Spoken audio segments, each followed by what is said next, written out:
Hey everybody, today I want to talk about the Beatles Super Deluxe Edition box sets. Now, they've released a bunch of these box sets starting in 2000, I think it was 17 with the Sgt. Pepper box set. Then after that we got the White Album box set, then we got Abbey Road, and then it was Let It Be, and then we got Revolver. And of course we're eagerly waiting Rubber Soul, which is rumored to be the next Super Deluxe Edition box set. But because of all the kind of talk about Rubber Soul lately in the Super Deluxe Edition box set, it got me thinking about, I've had a lot of time now to live with these box sets, and which one is the best, in my opinion, of course.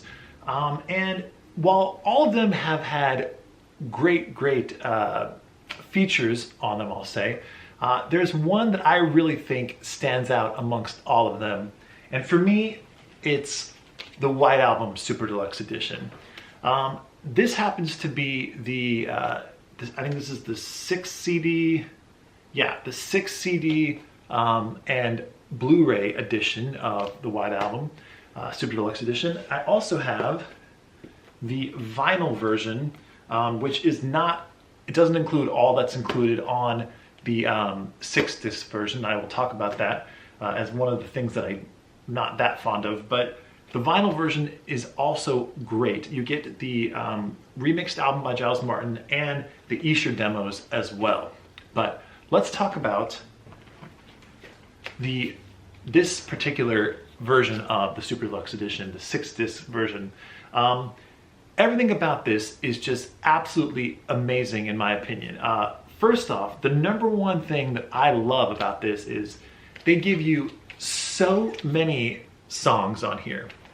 A lot of outtakes. You get basically 4 discs of outtakes, because the Esher demos are on disc 3, disc 4 is sessions, disc 5 is sessions, and disc 6 is sessions as well. So you get a ton of outtakes. And for me, when it comes to these Super Deluxe Edition box sets, while the remixes are interesting and fine all on their own, it's the outtakes that really get me. It's the outtakes and the book.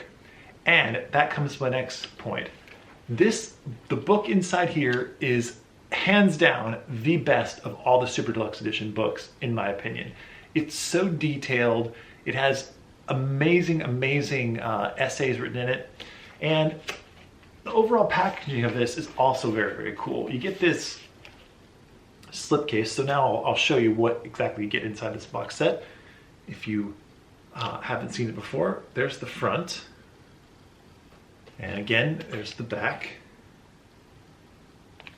And again, this very cool slipcase comes off.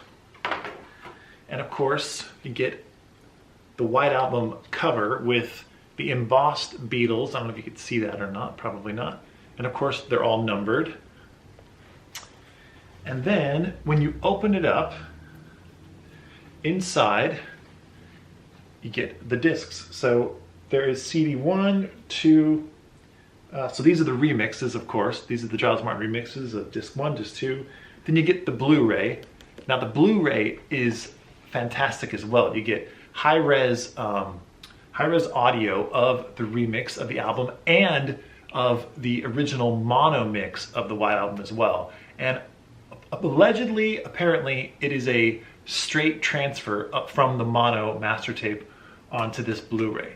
Now, that's what people say. For me personally, I'm not so sure about that. It sounds really good to my ears, but I'm not sure it's a straight transfer. That's for another video.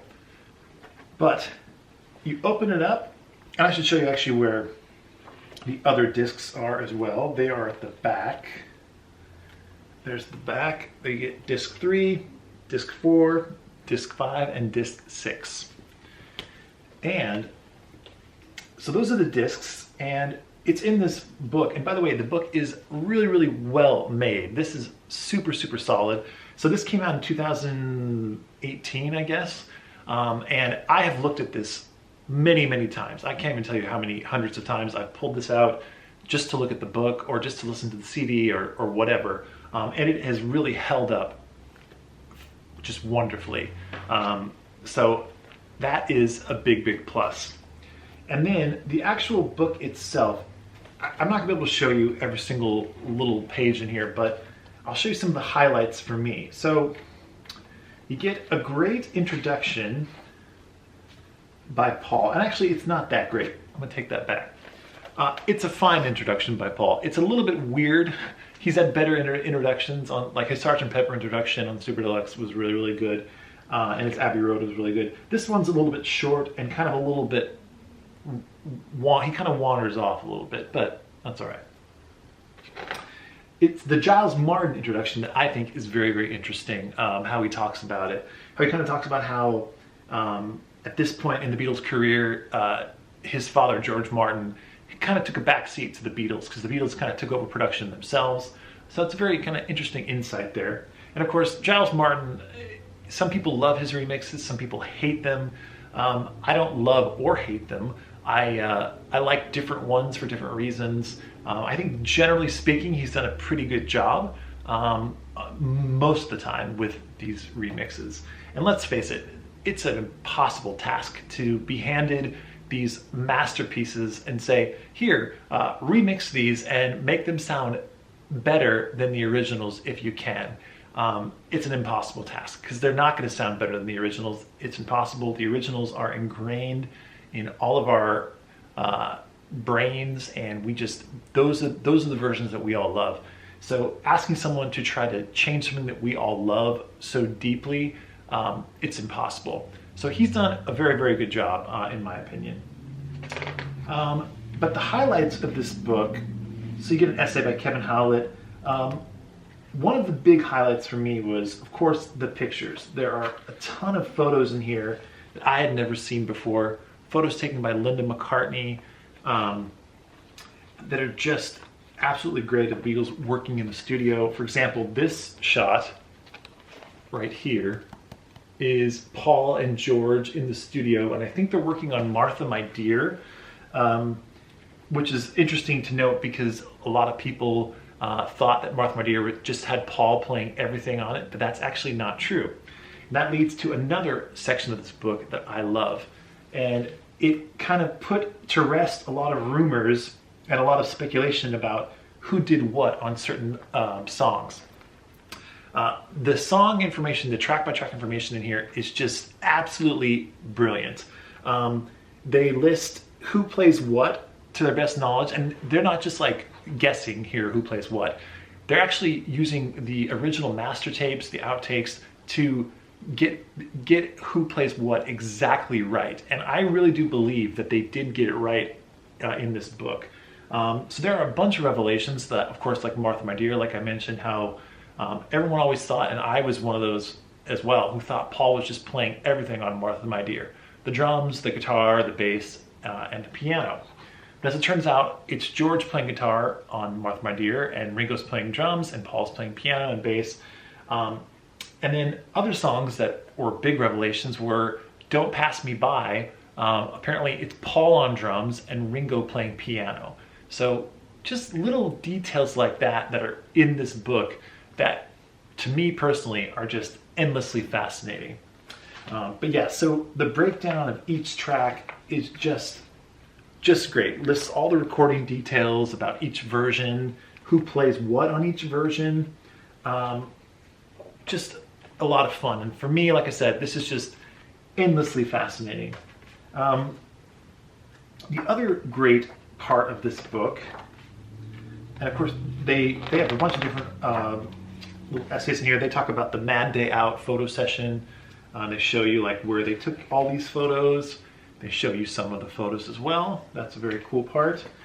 And then another part that I really, really thought was interesting is this essay on the artwork of the White Album called White on White, written by Andrew Wilson. And it goes into detail and shows some very interesting photos of, like there's an early version of the White Album cover. It talks about how Paul got together with Richard Hamilton, who designed the White Album and the White Album poster. And there's some great photos of them working in Richard Hamilton's studio on the poster. So just just excellent, excellent stuff within this book. And of course you get the original 4 photographs that were included with the album. There's John, Paul, there's George, there's Ringo. I'm sure you've seen all these before. And then you get the poster. I'm not going to unfold this, but the poster comes in the book as well. So just, you know, they didn't spare any expense with this box set. They really threw it all in here, and that can't be said for some of the later box sets. While I love Revolver and while I love the Let It Be box sets, they definitely don't feel as full, is what I'll say, as this White Album box set. It's just, you get endless outtakes on here, and the outtakes are really, really good from the White Album. And while I don't blame them with Revolver, because there weren't as many outtakes on Revolver just by the nature of how they were recording, for Let It Be, as we all know, there were so many outtakes they could have thrown into that box set. Let It Be could have easily been a 6-disc version, much like the White Album Super Deluxe Edition box set, but they didn't do that. And I think the reason why is because, and it's one of the things I don't like about this particular box set, is that with Let It Be, they wanted to make it so the CD release and the vinyl release were exactly the same. And that started with, actually that started with Abbey Road. So with Abbey Road, they made the box set where the CD version and the vinyl version were exactly the same track listing, and they put out the CD version and the vinyl version that you could get, which I thought was very, very good, very, very nice. And I didn't feel like with Abbey Road that they were withholding anything. It seemed like you got a lot of extra outtakes, and that was a very, very good box set, in my opinion. But then when Let It Be came out, it did just kind of feel like they were withholding a lot, just because we know what's out there just from the bootleg world. There's so many outtakes from the Let It Be Get Back sessions, and of course a lot of them are, you know, really not worth putting out, let's be serious, but there are some gems in there that they overlooked on the Let It Be box set. That's probably for another video, of course, but it just seemed like a missed opportunity there. And then when Revolver came out, it felt like there was even less on that box set as far as outtakes goes. It was very cool that they included on Revolver the original mono version of the album, and they did a repressing of that mono version, which by the way sounds great. That was a very, very cool bonus, but there were certain songs that didn't get any representation whatsoever on Revolver as far as an outtake of it. I think that's, oh yeah, Good Day Sunshine. They just didn't include an outtake for Good Day Sunshine, and there are outtakes for that song. So that was a little infuriating. And then like I Want to Tell You, Georgia's song, they only included like a very, very small outtake. I think it's like 1 minute and 20 seconds of like a false start. So they just seem to cut a lot of corners there.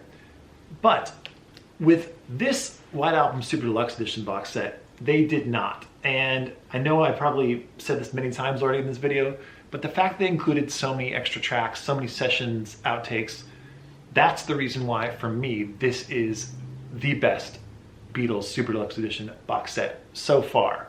Now, my hopes are not that high for the Rubber Soul box set, in the sense that I don't think there are a lot of outtakes from the Rubber Soul sessions. There may be. Now, there are bootlegs out there of Rubber Soul sessions that I think could be and probably will be included in the box set.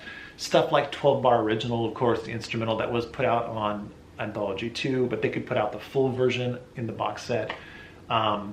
They could put out, there's like the original organ solo that was in My Life, instead of the famous like Baroque like piano solo that George Martin did. There was originally just like an organ solo in there. That could be in there. There's some demos of certain songs. There's like a demo of We Can Work It Out that Paul did from the Rubber Soul time period. Anyway, there's a lot of stuff that they could put in there. And I just hope they really, really take the time, since they've had all this time to deal with it, and make it worthwhile as a box set. Now, let's talk about the one thing I don't like about this box set. The thing I don't like is I wish they would have put out a vinyl edition of this 6-disc version. Now, I know that would have been a lot of work for them to do to put all these tracks on vinyl. I'm sure it would have had to cover maybe like 8 LPs, which would have made the price really, really expensive. But for a Beatle freak like me, I would have definitely thought about that and tried to get that type of box set. I just really think it would have been really, really nice to have all this stuff on vinyl. That being said, I do understand that for a lot of people, that would have been a big hassle. A lot of listeners don't want to have to go through 8 LPs of material to listen, and putting them on CD makes things a lot easier. Now let's talk about the vinyl version of the White Album, Super Deluxe. And it is this very, very charming and handsome box set. I'll show you the back. And this includes, as I said earlier, includes the original, or includes the Giles Martin remix of the album. And it also includes the Escher demos, which are absolutely fantastic. And yes, I saved the original hype sticker, put it on the inside of the box. So you get the Escher demos, which are very, very cool, in a very cool gatefold. And I love that they put them on these original Apple demo acetate labels. I think they're very cool. And these sound absolutely fantastic. Really no complaints as far as this particular pressing of the Escher demos. And then you get, of course, the remixed album. And we all know what the White Album looks like, but just in case you don't, there's the inside gatefold, just the back. I'm not going to bother showing the records. And I actually like the White Album remix quite a lot. I think it was done very, very tastefully. If I have to be critical of it, as usual, I think the bass is overdone, pretty inauthentic compared to the original pressings. That being said, the original White Album mix, stereo and mono mix, the bass is kind of lacking, I gotta say. So it's hard to kind of find that happy middle point there. Anyway, and then the other thing I will say is that the remixed version by Giles Martin, all the songs are pretty much like the same volume. And the White Album is very, as you all know, there's a lot of like peaks and valleys and all that kind of stuff. Like when you go from like Mother Nature's Son to Everybody Goes Something High Except for Me and My Monkey, to Helter Skelter, to Long, Long, Long. You know, you get a lot of like volume changes, which are natural and nice. On the remix version, everything's kind of just up here the whole time. And that's a little weird. So anyway, that's just me being critical of the remix. But then in this box set, you get this mini booklet, and it's very, very nice, I gotta say. It's not the book that you get in the 6 CD version, which I love, but it's still nice that they included this. And then you get the 4 photos and the poster as well. So a very, very nice vinyl version of the box set. And while I wish they would have included, like I said, the outtakes, the sessions that were included in the CD version, including the Escher demos, was a very, very nice touch. So again, also a very, very nice box to have. And I think if you are a big Beatles fan and big fan of the White Album, you gotta have both of these to really appreciate the full Super Deluxe Edition box set. So for me, like I said, this is my favorite of the Super Deluxe Editions. And I would love to know in the comments below which of the Super Deluxe Editions is your favorite. If I had to pick a number 2, I would pick Abbey Road. Abbey Road was done in a very, very, very, very nice way. Very similar to this. The book is excellent in Abbey Road. And I even like the remixes, and all the outtakes are great as well. So big fan of that one. But I'd love to know in the comments below which one is your favorite. Which one are you looking forward to the most? So of course, Rubber Soul is the rumored to be next release Super Deluxe Edition, but there are still plenty of Beatle albums that have not been given the Super Deluxe Edition box set treatment, including Magical Mystery Tour, Please Please Me, With the Beatles, Hard Day's Night, Beatles for Sale, and Help. All have not been given the Super Deluxe Edition treatment yet. So those are things we can look forward to. I certainly am. I wonder if you are as well. Let me know in the comments below. So anyway, that's it for now. Hope you're all doing well. Take care, and bye for now.